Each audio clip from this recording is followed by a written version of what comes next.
नहीं आ रही।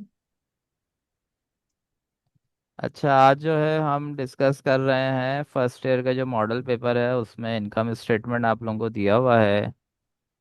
वैसे तो ये हमारी लाइव क्लास चल रही है, स्टूडेंट्स हैं मेरे पास अभी जो क्लास ले रहे हैं। तो साथ में जो है हम आप लोगों के लिए इसको रिकॉर्ड पे भी लगा रहे हैं। सबसे पहले ये आपको इनकम स्टेटमेंट दिया हुआ है, इसमें कुछ डेबिट बैलेंसेस हैं और कुछ क्रेडिट बैलेंसेस हैं। डेबिट बैलेंसेस जो है उनका में जो है आपके एसेट्स और एक्सपेंसेस हैं। क्रेडिट बैलेंस में जो है वो लायबिलिटी, ओनर्स इक्विटी और रेवेन्यूज है। सही है, यहाँ तक बात क्लियर है। अब हम जो है इसमें देखते हैं इनकम स्टेटमेंट का ये फॉर्मेट है, हम इसी में जो है इसकी वैल्यूज पुट करके आपको बताएंगे किस तरीके से जो है इसमें हम नेट इनकम फाइंड आउट करते हैं और इस क्वेश्चन में कितनी नेट इनकम आ रही है। सबसे पहले जो है हम देखेंगे, हमें जो है इसमें नेट सेल्स मालूम करनी होती है, तो ये फॉर्मेट है। आप लोगों को ये याद होना चाहिए ताकि आपको वैल्यूज लिखने में आसानी है। इस क्वेश्चन में आप देखें, अनस आपको सेल्स नज़र आ रही है यहाँ पे? जी। कितनी है सेल्स? और डेबिट में है क्रेडिट में है? 1,10,000। 1,10,000 क्रेडिट। है। क्रेडिट में हमने सेल्स लिख दी। आप लोग जो है ना इसको साथ साथ टोटल भी करते रहेगा। इसके बाद अब सेकंड ओके। हमारे फॉर्मेट में क्या है? Meals written in allowances. Sales return and allowances. अब सेल्स खुद जो है ना हमें क्रेडिट साइड पे मिली है, तो इट मीन सेल्स रिटर्न जो है वो डेबिट साइड पे होगा। देन उसके बाद सेल्स डिस्काउंट है वो भी डेबिट साइड पे होगा। सेल्स रिटर्न एंड अलाउंसेस बताएं ज़रा कितनी है यहाँ पे? डेबिट साइड पे नज़र आ रही है आप लोगों को? जी। 8,000 है। 8,000। 8,000 जो है सेल्स रिटर्न एंड अलाउंसेस है, तो हम यहाँ लिख देंगे माइनस में 8,000। देन उसके बाद सेल्स डिस्काउंट है इस क्वेश्चन में। Sales discount in अब सेल्स रिटर्न डेबिट में ना, तो सेल्स डिस्काउंट भी डेबिट साइड पे ही आपको मिलेगा। बैलेंस तो कुछ भी नहीं है ना, तो यहाँ हम इसको ब्लैंक छोड़ रहे हैं। बट लेकिन ये हम फॉर्मेट के अंदर वैल्यूज पुट कर रहे हैं ना, तो आपको जो है वो सेल्स डिस्काउंट का अकाउंट खोलने की ज़रूरत नहीं होगी। आप डायरेक्ट सेल्स लिखेंगे, लेस कर देंगे सेल्स रिटर्न एंड अलाउंसेस, और जो अमाउंट आ जाएगी वो नेट सेल्स हो जाएगी। चलें इसी को जो है हम सही कर देते हैं और इसको हम माइनस करके लिख देते हैं। यहाँ हम इसको कॉलम को रिमूव कर देते हैं और रो को रिमूव कर देते हैं। अब नेट सेल्स आप लोग बताएं कितनी आ रही है, ज़रा जल्दी से कैलकुलेट करके। वन 1,02,000। 1,02,000 जो है हमारी नेट सेल्स आ गई। उसके बाद अब फॉर्मेट में जो है ना मर्चेंडाइज इन्वेंट्री ओपनिंग है जो हमें दी हुई है 18,000। सही है। जी। नज़र आ गई है किधर है? ये रही मर्चेंडाइज इन्वेंट्री जी जी। ओपनिंग। उसके बाद अब नेक्स्ट हमारा फॉर्मेट में क्या है? Purchases. Cost of goods sold अब हम मालूम कर रहे हैं जब हमने हेडिंग डाल दी है। उसके बाद परचेजेस हमें कितना दिया हुआ है, देख के ज़रा बताएं स्टूडेंट्स। परचेजेस हमें डेबिट साइड दिया हुआ है। 50,000। 50,000। डेबिट 50,000। तो हम परचेजेस लिख देंगे 50,000। देन उसके बाद नेक्स्ट थिंग क्या है? परचेजेस रिटर्न है अलाउंसेस। और परचेज डिस्काउंट। अब परचेजेस आपने देखा ना डेबिट साइड पे, तो इसी का अपोजिट जो है ना वो रिटर्न होता है, तो उसको हम देखेंगे वो हमारा क्रेडिट साइड पे होगा। फोर परचेज थाउजेंड 4,000 जो है हमने यहाँ लिख दिया। देन उसके बाद हमें जो दिया हुआ है वो दिया हुआ है परचेज डिस्काउंट। जी। परचेज डिस्काउंट की वैल्यू कितनी है? 4,000। वो भी 4,000 है। जी 4,000। अब इसके बाद जो है ना हम यहाँ पे स्टॉप कर जाएंगे।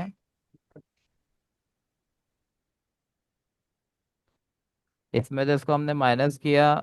अब हम देखेंगे इस क्वेश्चन में ट्रांसपोर्टेशन, कैरेज, कार्टेज कोई चीज़ है या नहीं है? Debit side. इसको किस में से माइनस किया है? 50,000 में से 4,000 और 4,000 माइनस कर दिया ना, 8,000 हमने माइनस कर दिया। ट्रांसपोर्टेशन। तो फोर्टी जी। टू थाउजेंड आ जाएगी वैल्यू। लेकिन अभी हम 42,000 लिखेंगे नहीं। क्यों नहीं लिखेंगे? क्योंकि हमें देखना है कि क्वेश्चन में ट्रांसपोर्टेशन वगैरह है या नहीं है। ट्रांसपोर्टेशन वगैरह नहीं होगा ना, तो डायरेक्ट हम वैल्यू सेकंड कॉलम में लिख देंगे। बट इस क्वेश्चन में जो है हमें ट्रांसपोर्टेशन दिया हुआ है, तो हम जो है पहले इसको माइनस करके यहाँ लिखेंगे। आप लोगों के जहन में कोई डाउट हो ना तो आप लोग पूछें, ताकि ये कि जो बाद में स्टूडेंट्स वीडियो देखें ना, तो उनके लिए भी आसानी हो जाए। तो ये हम लिख देंगे यहाँ पे 42,000। देन उसके बाद हमें ट्रांसपोर्टेशन दिए हुए हैं, कितने दिए हुए हैं देख के बता। ट्रांसपोर्टेशन डेबिट डेबिट साइड ये 5,000। 5,000 दिए हुए हैं, तो हम यहाँ लिखेंगे ट्रांसपोर्टेशन इन, और अमाउंट में लिख देंगे 5,000। ये दोनों माइनस होंगे और ये जो है ये वाली वैल्यू इसमें ऐड हो जाएगी। तो 42,000 प्लस 5,000, ये हो जाएंगे हमारे कितने, 47,000। हम्म। जो कंफ्यूजन है तो आप लोग मुझसे फ़ौरन से पूछ लें, क्योंकि अभी जो है ना आप लोगों को प्रॉब्लम हो सकती है इसमें। इन दोनों को हमने ऐड किया तो मर्चेंडाइज अवेलेबल फॉर सेल आ जाएगी, जो कितनी हो जाएगी, 47 प्लस 18। 42,000 और 5,000 का ऐड करने का नेट परचेज और ट्रांसपोर्टेशन को हाँ, ट्रांसपोर्टेशन को हमने ऐड किया ना, तो ये आ गया हमारे पास 47,000। 7,000। 47,000 और 18,000 को हमने प्लस किया, कितनी वैल्यू आ जाएगी, 65। एक मिनट। एनएस कैलकुलेट करें बेटा। 47,000 और और देखें ऊपर वैल्यू कितनी है, 18,000। 18,000। हाँ, 65,000। 65,000 जो है हमारे पास आ गई है मर्चेंडाइज अवेलेबल फॉर सेल। उसमें से मर्चेंडाइज इन्वेंट्री एंडिंग कितनी दी हुई है, ये मर्चेंडाइज ओपनिंग तो हमें मिली थी यहाँ से, ट्रायल बैलेंस में से। एंडिंग जो है हमें मिलेगी ये डेटा फॉर एडजस्टमेंट से, ये दी हुई है हमें 15 था। तो हमने इसको माइनस किया तो ये हमारे पास आ जाएगी। 47,000 माइनस 65,000। हाँ, 47,000 माइनस 15,000, 65,000 माइनस 15,000, तो ये वैल्यू हमारे पास आ जाएगी 50,000। ग्रॉस प्रॉफिट कैसे फाइंड आउट होगा बताएगा ज़रा अनस। ये वाली जो नेट सेल्स है ना, इसमें से ये cost of goods sold minus कर देंगे तो ग्रॉस प्रॉफिट आ जाएगा।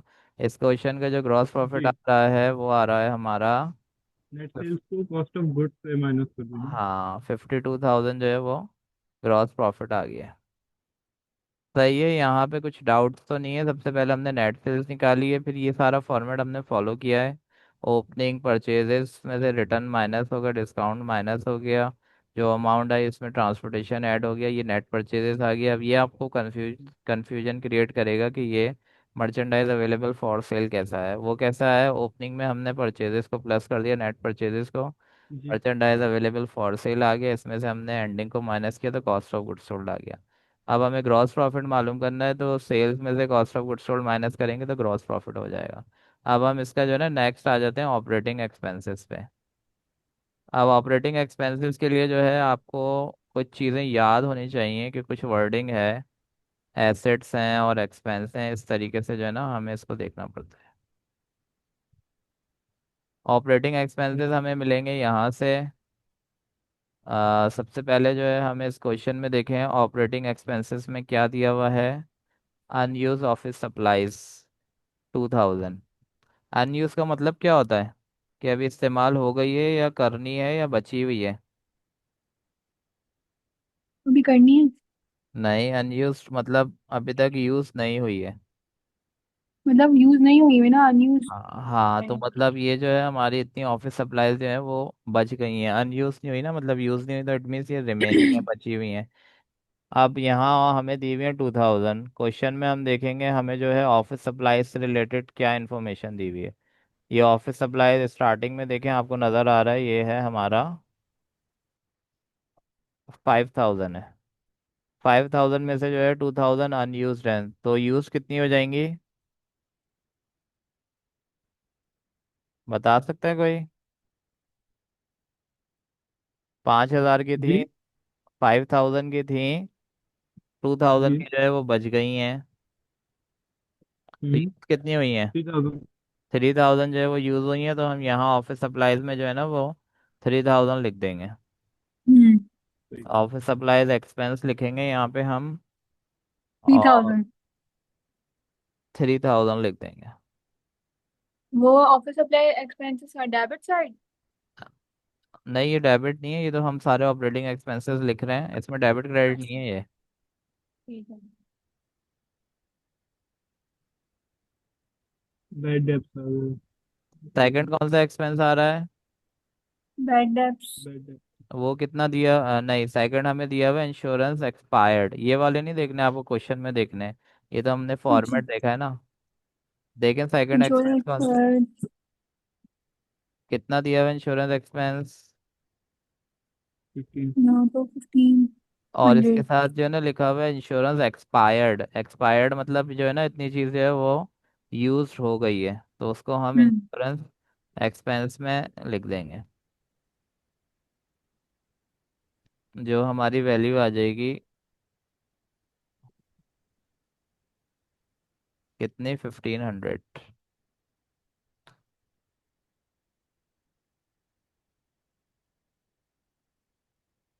सही है, नेक्स्ट बताएं आप लोग ज़रा, मैं इसको इतनी देर में कॉपी पेस्ट करूं। नेक्स्ट एक्सपेंस कौन सा है? Rent payable. पेबल का रेंट मतलब क्या पेबल होता है? 3000। पेबल का मतलब क्या होता है? देने। देने हैं, तो पेंडिंग। ये हमारे लिए ना लाइबिलिटी है। अब हम ऊपर देखेंगे ट्रायल बैलेंस में रेंट से रिलेटेड क्या चीज़ दी हुई है, रेंट एक्सपेंस 15,000 नज़र आ रहा है। जी। और फिर जो है आपको पे करना है 3,000, तो 15,000 प्लस 3,000 कितना हो जाएगा? 18,000। 18,000। हम जो है ना रेंट एक्सपेंस में लिख देंगे 18,000। सही है, अभी जो है हमने सिर्फ 3 एक्सपेंसेस देखे हैं, क्योंकि अब हमारा जो है ना वो टाइमर आ गया है। 40 मिनट्स की होती है ना जूम क्लास, 10 मिनट का जो है वो ब्रेक आएगा। फर्दर जो है ना हम इसको नेक्स्ट वीडियो में कंटिन्यू करेंगे। आप लोग भी जो है थोड़ा चाय वगैरह पी लें, क्योंकि अब आपके एग्ज़ाम्स करीब है ना, तो क्लास आपकी काफ़ी लेंदी होगी। ये है कि अभी हम इसको यहीं स्टॉप कर रहे हैं, देन इसको हम फर्दर सॉल्व करेंगे।